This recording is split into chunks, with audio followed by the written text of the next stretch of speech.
So today on the channel, we are going to cover two topics that are somewhat boring, but they are good information and they do help continue the progress of the how-to videos. So we're going to talk about how to locate on OTC markets filings, but also how to look at tier changes and where to get to them. I get so many messages all the time like, hey, what are the tier changes in the morning? What are the tier changes? Are there any expert to pink, any pink to pink limited, whatever it may be?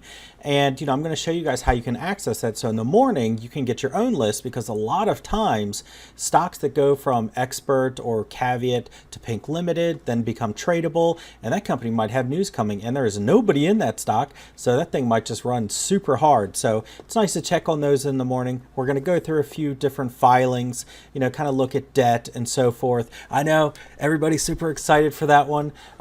So, make sure you subscribe to the channel, but let's jump right into it.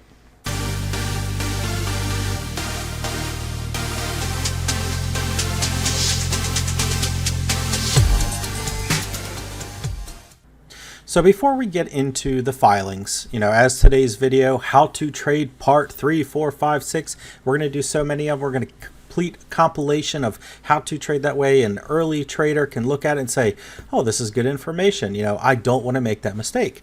But today we're going to look at filings. But first, I wanted to show you guys how to look at tier changes. So in the morning, if you want to look at tier changes, you immediately go to OTC markets. Okay, come over here to market activity, come down to corporate actions. So you pop down below corporate actions and you can see symbol changes. If there's any symbol changes, you can also check FINRA for that. But we're going to come down here to tier changes. And then you can put in the symbol if you want, but this will show you all of the tier changes that happened overnight. Anything that might have gone yield to pink, pink to yield. Let me see, there might even be a couple in here, pink to expert market. Now a stock will go to expert market for multiple reasons, and a lot of it just has to do with not uploading filings. So luckily, if that happens, OTC will bring it out as long as they get their filings current with attorney letter, but there's an issue on level 2. So then it happens to have unsolicited quotes and so forth, and level 2 is all jacked up and it's harder to trade. It's a mess. So if you're listening, OTC CEOs and companies, get your in order. You know what I'm saying? Like, your job's not that hard.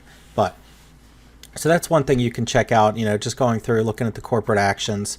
And then, if you want, you can come down here. You can see the overall volume that we had on Friday. You can go to a stock screener if you want to go through and see what the most popular ones for that day were. But, without that aside, we're going to look at a few stocks today and look at their financials. That way everybody can start looking at their own stocks and say, oh, look at this, look at that.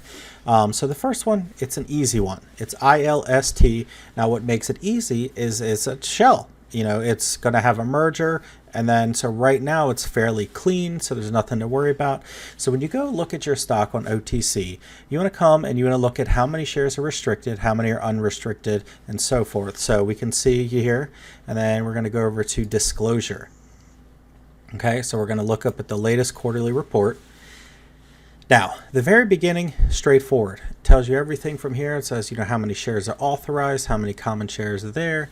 It'll go and tell you how many shares are in the float. You can pop down here. Let me see.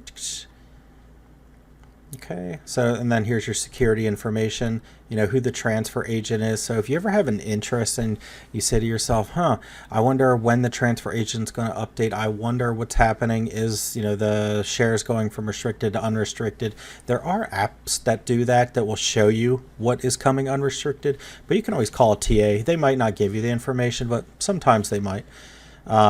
So you can go look at the issuance history, you can look at the outstanding shares.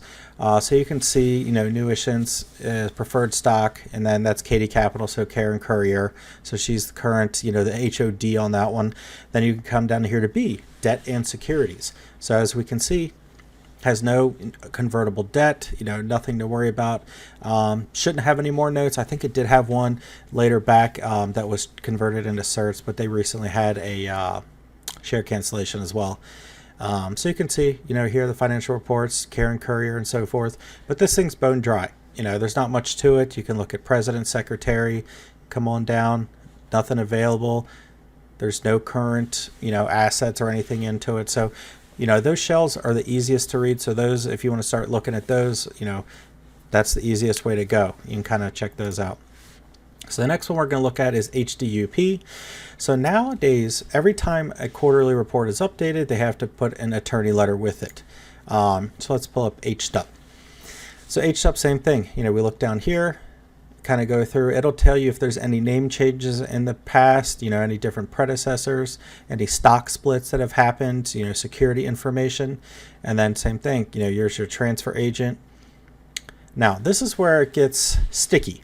So this is where you want to look at. So as we stated, hey, look back here at, you know, all of their security details. So you can see restricted, unrestricted. That way you know what you're looking at, what you're looking for. And a lot of people will use this tactic to look from quarter to quarter to see if anything was diluted, any of those shares were sold. So if you look at a previous filing and now you look at the newest filing and somebody's missing on there, then you know those shares were converted.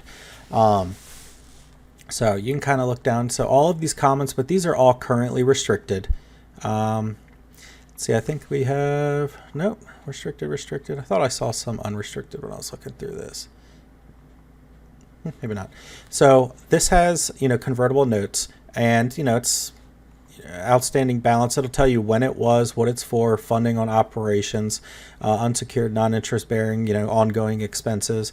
So some of these are old, and then this is a fairly new report. So the shares might not be in circulation right now, but, you know, because over here it doesn't say, you know, what they're used for. It doesn't say if they're commons, just says on demand. So I guess they could sell as needed. But, you know, same thing, come through here, and then issue is proper, and that'll tell you everybody that's inside and what they own. If they own 5%, they're officers. So you can see how many insiders own shares, 5%. You know, there's usually going to be restricted as well. And then, you know, they'll sign off on the certification. So you can see HDUP has some debt. You know, I mean, they have a huge business growing. They have tons of stuff in the past. So this isn't a purpose of me saying, oh, it's a bad company at all. That's not, you know, I just want to show you guys stocks that do have debt, some that are completely clean. And then, so next we'll go into FERN. Someone actually asked me to look into this. So I was like, let me look into, you know, see what FERN has. So, you know, we look at their security details and come down here, and they've got a ton of restricted shares. I was like, wow, you know, that's great. I mean, you know, probably for an acquisition of some sort. So we're going to come down to disclosures. Let's go to their quarterly report. I know this is thrilling, isn't it? You know, make sure you drink coffee watching this video. So it'll tell you anything that they've done recently in the past, you know, as far as go through here, name change, predecessors. And then here's all their security information. And then a lot of these preferred A stock, preferred B stock are just voting rights. So if you ever see them that they could convert into billions of shares, yes, that can happen. I don't think I've ever seen it happen. It's usually just for the voting rights, saying, hey, you know, I own X amount of the float. I own these shares. I'm the CEO, whatever. But, you know, as they, you know, can be converted. Haven't seen it, so I wouldn't worry too much about it. So we come to outstanding shares. So we see unrestricted, unrestricted, restricted. So there are some shares in issuance, you know, that were done fairly cheap. That Tide Pool Ventures, debt conversion. Now these are Rule 144, which I'll show you at the end of the video. So being that they're unrestricted, it is possible that they could sell them. Usually, if they are going to, it's like 1% per month. So it's not like they can just hammer it down. So, but that's something to keep an eye on as well. So a lot of these stocks, I mean, most OTC has debt, you know, that's just the way it is. We trade pink sheets. So some of them will have unrestricted. So you can usually look at the accumulation line week to week. And if you see any hard nosedives, there might be an insider selling of some sort. So not saying they are, but, you know, just something to keep an eye on.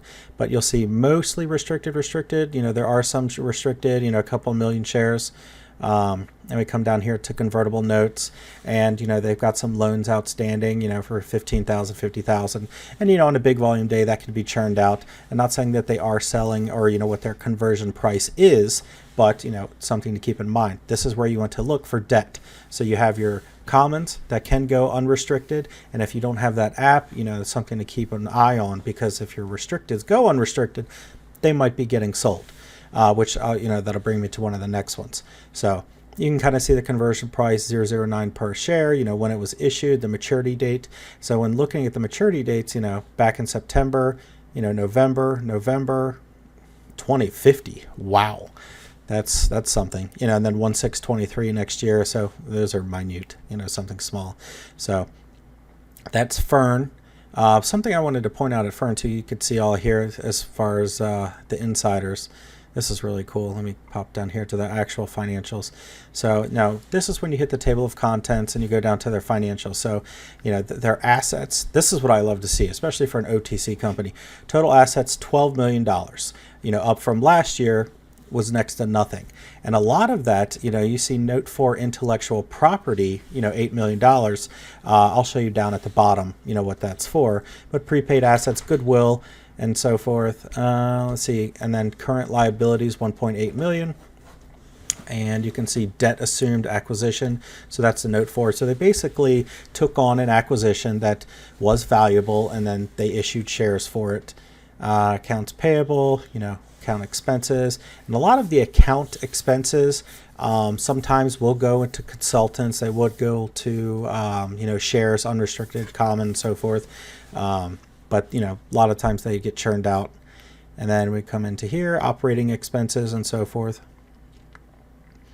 And then how much they've decreased overdraft. So the biggest things I look for when I go through filings are what are the commons? What are the restricted? When do they come unrestricted? Who is holding them?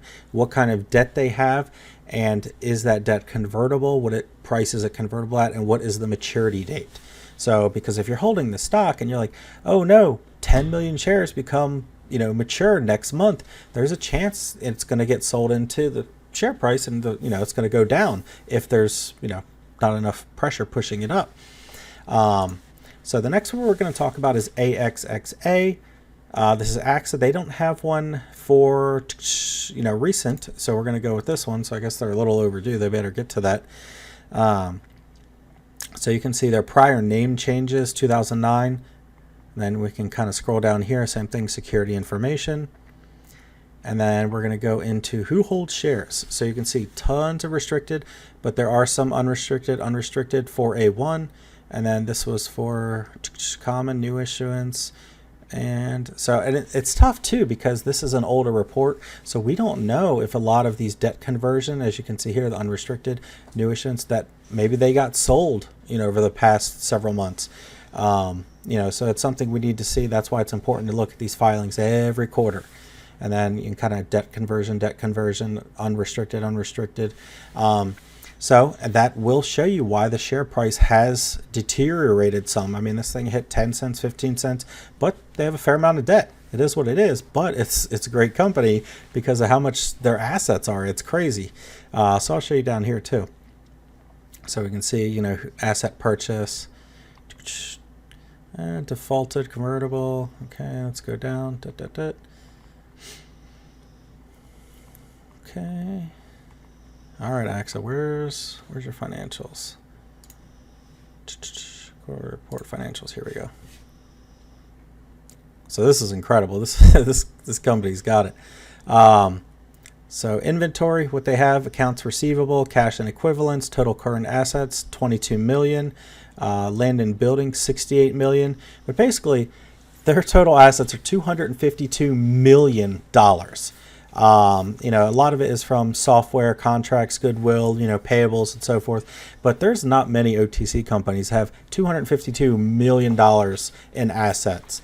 But as we go down, total liabilities, 86 million, long-term debt, 64 million. So they have a lot of debt. They have a ton of money. So, I mean, they have a lot going on behind the scenes, but, same thing, not bashing the stock at all, just stating the facts, tons of debt, but tons of assets. So, and I've noted they've talked about previously of actually converting that into, preferred shares and eliminating debt. So they're definitely cleaning up their balance sheet. So, that's cool. And then next one we're going to talk about is INTK. Asked to do this one as well. Somebody said, hey, can you check that out? So, INTK has had some selling pressure recently, and a lot of that has to do with original note holders. There is a lot of unrestricted that went into the float or the DTC. We had, some old consultants, this company was building for so many years, but the original DTC used to be around the float. So, a lot of those shares did come from, restricted to unrestricted and did get sold. So everybody's like, why isn't it moving?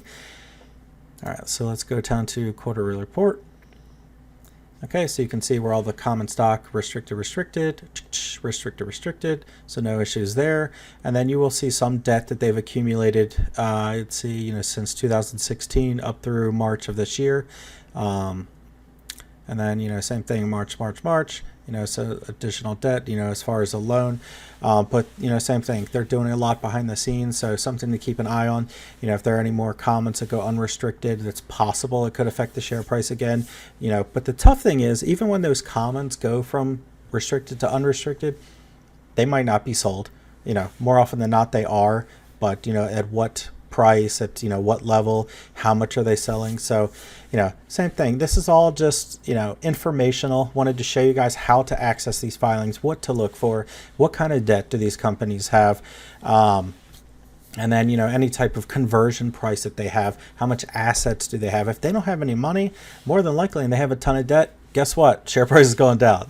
It's going to happen. They're going to have to dilute to keep business going. And as we talked about Rule 144, which you see in a lot of those restricted, and that's just basically, non-SEC companies, or, Rule 140 modified restrictions to purchase and sell privately securities. So a lot of it has to do with acquisitions. So they're basically buying something and they're getting shares in return, and they are locked up usually anywhere from 6, 12, 24 months, 18 months, whatever it may be, before they become unrestricted. And then, the value gets handed off to that other company. So if you have any questions, drop them in the comments. Make sure you like the video. And then, that's pretty much it for this one. And catch you guys next time. All right. See ya.